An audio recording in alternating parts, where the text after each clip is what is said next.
One of my greatest idols, Bruce Lee, said that a man who conquers himself is greater than one who conquers 1,000 men in battle. If you're the kind of person who's dependent on an external substance for happiness or even just for basic satisfaction, you're keeping yourself from becoming the ultimate version of yourself. You're not gonna become the best version of yourself. Now, the substance might be alcohol or cigarettes or weed, and it can even be something as simple as tea or coffee. If you're dependent on that substance just to kind of settle your brain down to make you more content, that's not how you live your life. And that's why today's video is one of the most important life hacks videos. Just like my other life hacks videos, I feel like this life hack can be broken down into a series of points, a series of steps that can help you in becoming that best version of yourself. Starting with step number one, the most difficult and the most important step of them all, the initiative. Some of you who are watching this video might not even have taken the initiative of giving up your bad habits like cigarettes or coffee or pre-workouts, but that's what you need to know. The first step is just having that thought in your head. But keep in mind, this initiative cannot be something casual, not like those New Year's resolutions which people decide on the 31st of December and then give up on that resolution a week into the process. You have to choose whether you believe in the term one day or whether you believe in the term day one. If you're really serious about giving up something, the first step is taking that initiative and starting right now. Step number one is a little difficult. It's about taking that initiative. Step two is the physical process of giving up on that substance. The physical process starts with identifying triggers. Now, to explain this, let me give you all an example. Most people who start something like smoking in college, it usually starts with, okay, let me do this once for the experience.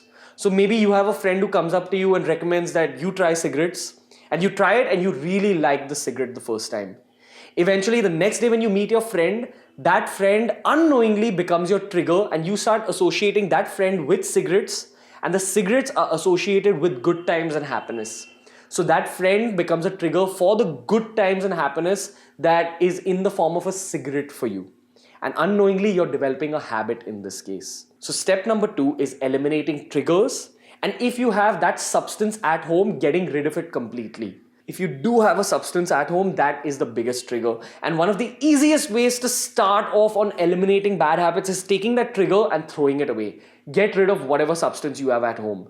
If you're getting into a habit of drinking, keep your bottles outside your house, not at home. If you're in the habit of smoking at home, keep your cigarettes and your cigars away. It's as simple as that. Step number three is having an anchor, which in many cases is a human being for most people. Someone to mentor you through this whole process of giving up on that bad habit. This can be your sibling, your parent, your spouse, your girlfriend, anyone you're close to, anyone you can confide in, anyone who will keep you back at the island instead of going out into that dark ocean of your habit. That's what you gotta remember. You gotta identify an anchor, but also keep in mind, an anchor isn't limited to being a person. An anchor can be another good habit you develop. Now, yes, I did say that your happiness should not be dependent on an external habit, but there's a catch to that situation. What if the habit is something that's adding a lot of value to your life and your long-term future? What if that habit is actually putting you on a path to becoming that best version of yourself? The perfect example of something like this is exercise. When you go and do something like weight training, all the damage you're causing in your muscles is releasing a lot of feel-good hormones, and it's making you sweat out all your angst, all your rage. Especially if you're in the process of giving up a bad habit and you're frustrated, one way to kind of pour cold water over that fire of frustration is going to the gym and sweating it out. That's what you've got to keep in mind. Anchor yourself with the help of a human being or with the help of a good habit. And the fourth and final point that you've got to keep in mind is momentary decisions. Remember, when it comes to bad habits and when it comes to breaking bad habits, this process of breaking boils down to a few situations where you have an urge to go back to that habit. It's just about getting past those situations. Now, I know it's much easier to talk about it than to actually get yourself to doing it. But once your mind is in one of the situations where you have a very crazy urge to go and take up that bad habit again, you've got to remind yourself of the long-term process, and it boils down to discipline. I've always maintained that discipline is choosing between what you want now and choosing between what you want most. When you're at that juncture of making a decision about that bad habit, you've got to figure out, that is the point that you have to figure out whether you want to give in to what your body is craving or whether you want to give in to what your soul is craving. Keep in mind, your soul wants to become that best version of yourself and give up on those bad habits.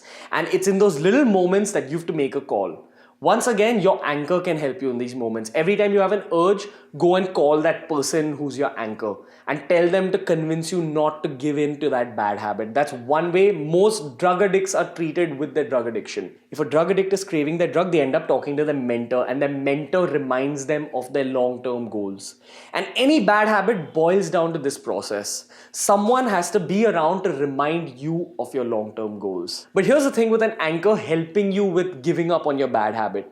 You just need the anchor initially.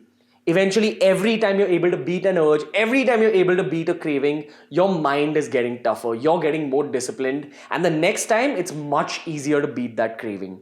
Keep telling yourself that and keep moving forward on that path. Keep leveling up as a human being. That's all you gotta remember.